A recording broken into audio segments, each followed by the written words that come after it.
Hello everyone, my name is Advait Italia and today I am back with the another market update video. So today I wanted to change a sequence a little bit. Today I wanted to discuss the macroeconomic section first and then jump on to the detailed analysis of technical charts. So today there was a big news which spread out across the financial world and more probably to the retail public that the Citizens Bank got bankrupt. Now, I wanted to actually show you this is a very, very big misinformation. So if you can see, let me go to my browser and let me clarify each and everything to you. So there are two citizen banks, in USA, which is very confusing, but I figured it out. So one Citizens Bank of Sac City, which is a normal, very small bank based in Iowa. So Iowa is a state in USA. Many of you guys know it's a local bank named by Citizens Bank. And then there is a national bank called as Citizens Bank, which is very big bank with hundreds of branches and everything.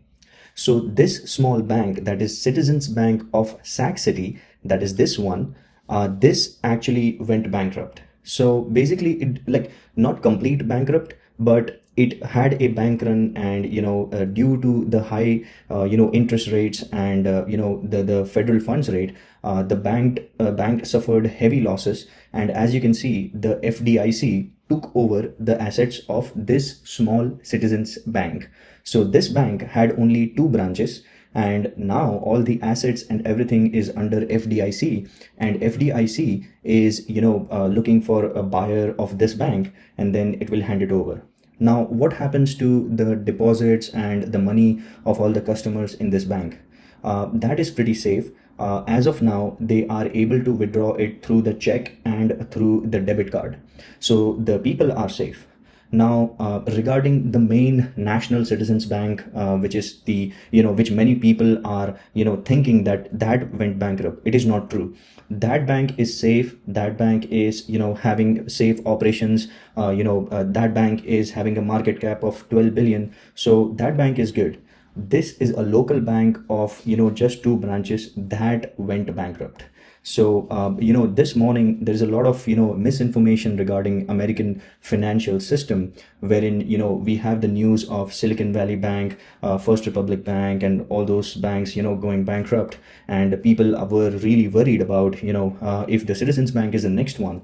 So, obviously, this is the small bank which is being taken over by the Iowa Trust. And so this is the small Citizens Bank with the two branches that is going, bankrupt. But the main national Citizens Bank is perfectly fine. No need to worry. So now, since the confusion is over, and now since you know everything what is going on, let me shed some light on it, like why the things are happening and what can you expect. So first order of business is, firstly, I recommend that keep your money in only the systematically important banks.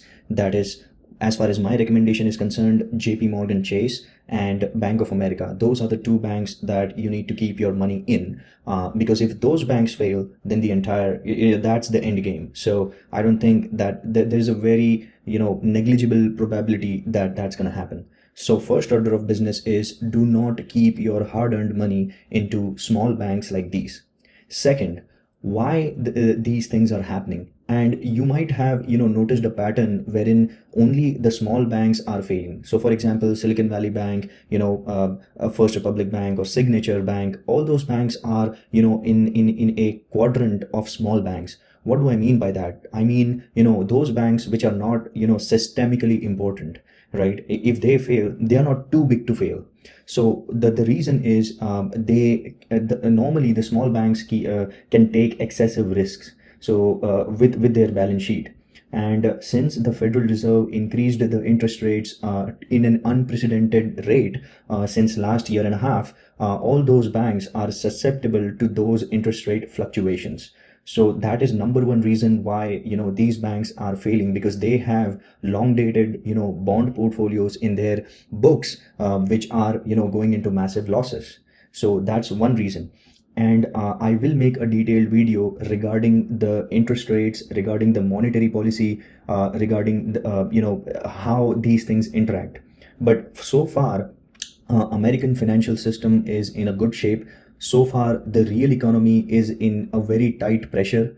But as far as I can see, the main, systemically important banks and the financial institutions are still in good shape. So with that confusion out of the way, let us start our actual detailed daily market analysis, starting with the weekly time frame, and let me show you my observations on the chart. So when we jump on to the weekly time frame, that is this chart, as you can see over here, we still are in the chop zone. So as I mentioned that, we reclaimed this R1 level, and we see over here still that, we are still in between the 0.786 and the 0.618 level.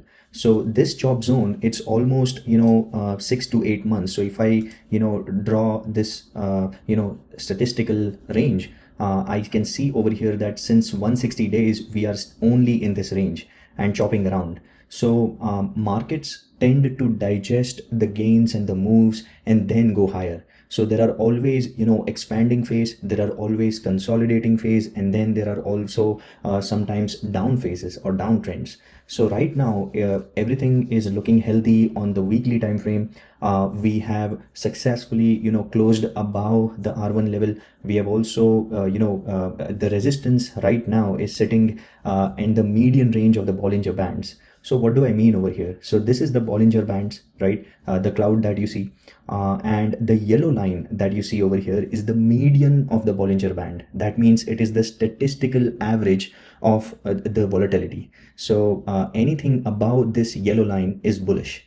So that means if we close this week, since this is the start of the week, it is very difficult to take any conclusions from the weekly chart, because we tend to give more importance to the closing of the candle. So since this is Monday, the only thing that we can conclusively infer from this weekly chart is we are still above the median line of the Bollinger Bands, and we are still above the R1 resistance on the yearly basis. So these are the two important things that are important as far as weekly time frame is concerned. So now let's jump on to the daily analysis. So let me discuss some important things related to the daily analysis.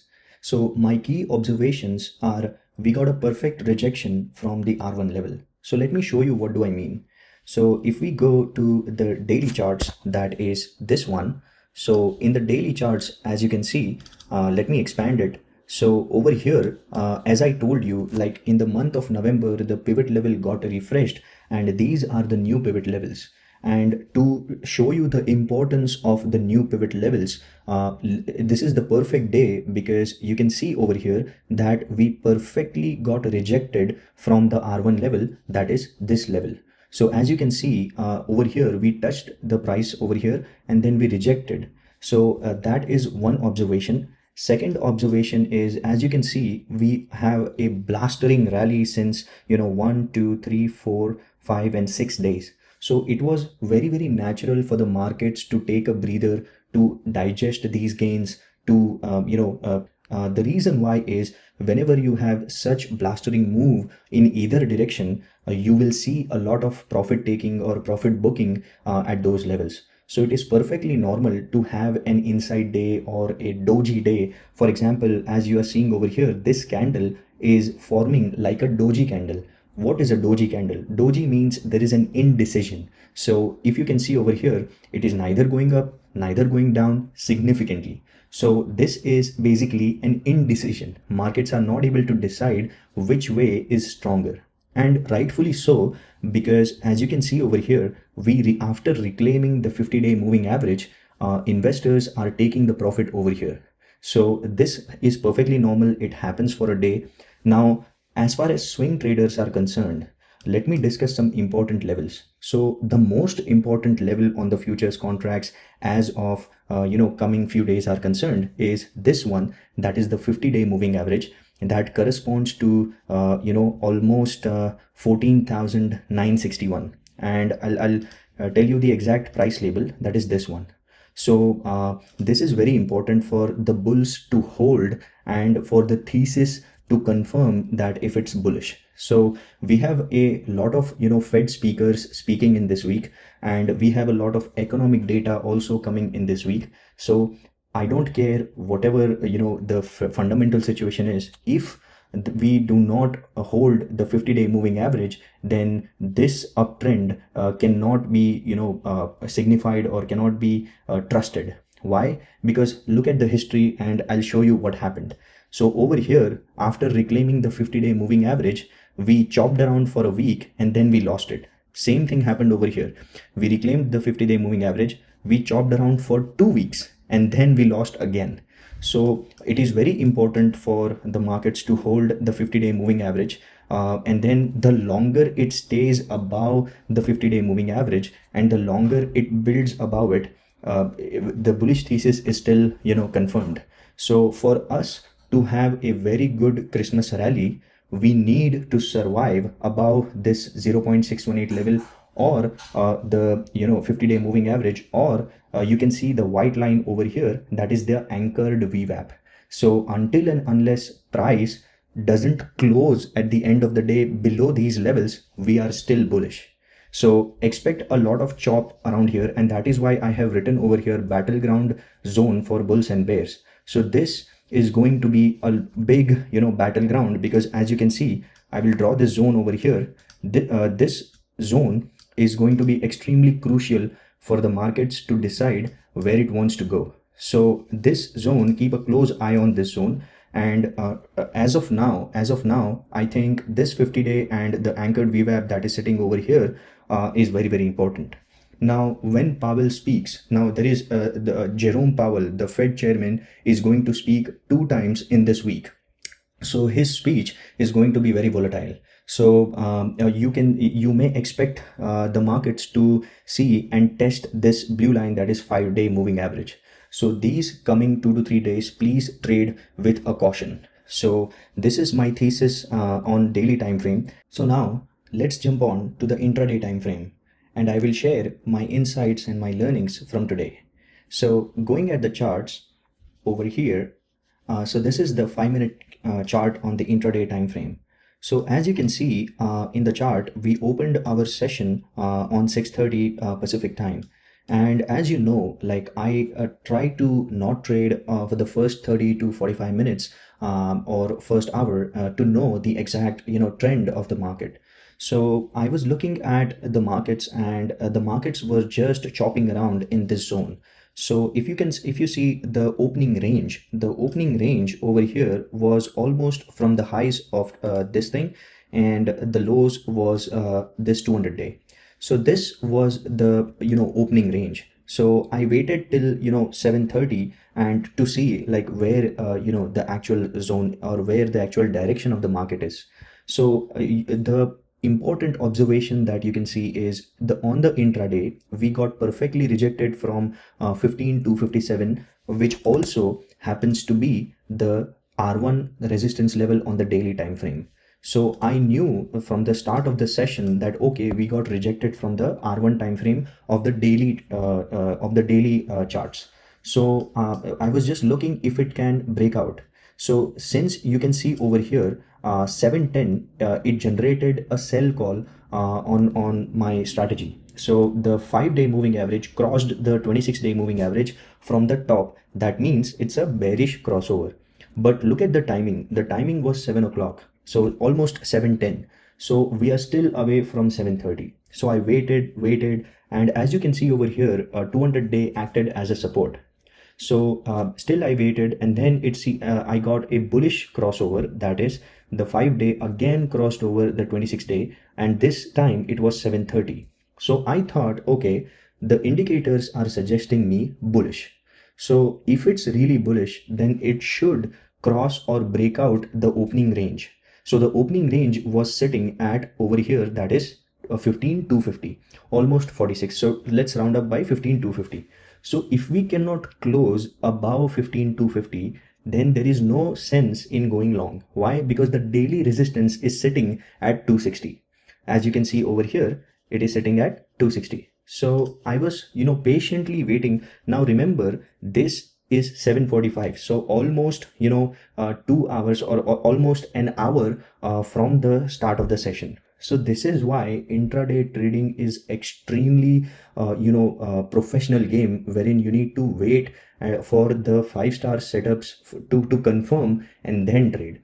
So just keeping on waiting and seeing, like, because it was not able to break out of the opening range, neither it was able to break out the R1 level. So if it is not able to break out and if it is constantly getting rejected at the daily resistance, then I was looking for a bearish crossover.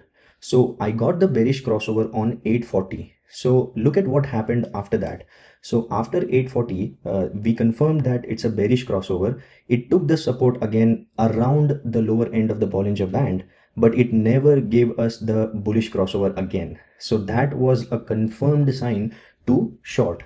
So that it was a very good short. As you can see over here, after getting a bearish crossover, we really got almost 68 points.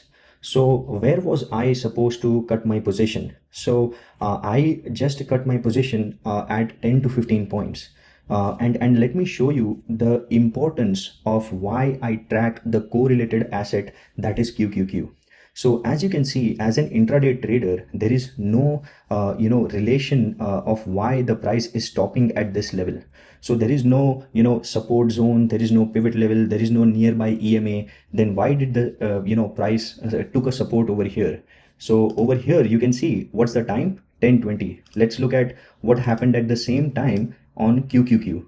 So QQQ took the support at P0. As you can see over here, the white line is the P0. So over here, this is the importance of tracking the correlated asset like QQQ, even if you are trading the Nasdaq contracts. And also, let me show you an amazing thing. So at the start of the session, it got perfectly rejected on R1. And let's see the futures contract. It got perfectly rejected from R1. So the thing is, like, always try to make sure to track the correlated asset as well, to know the important zones, so that you can have a really good idea as to what to expect and where to keep the targets. So this was the intraday correlation of QQQ and related assets. Also look at the VIX. The VIX was taking it tried to breach the R2 twice, R1 twice, right, over here and over here, but did not confirm. It also didn't take the support on P0, right? But it gave a very nice clue over here. So if you see the daily chart of the VIX, then you can see over here that it gave us the gap up opening. It got rejected on the S1, that is this pivot level, and then it went down. So always combine multiple time frames for getting a really good view as to what is happening, so that the more data you have, the more probability of your trades going to a winner increases. So look at what is happening. Also, as you can see over here, we just had one Fed president speaking today, and then the pretty much the entire day was silent. So as a trader, we need to understand that there will be some very silent days wherein the markets will behave organically, not do a lot, will be range bound. So always keep an eye on those scenarios. So this is my analysis based on intraday, and I hope that you had a really good value in looking and seeing these insights. Make sure that you take the screenshots and you study these charts, and feel free to analyze on multiple dimensions. So with that, I would like to conclude my video. I would like to thank you for your time, for watching. Please feel free to like, subscribe and share, and keep trading, keep growing and keep learning. Thanks so much.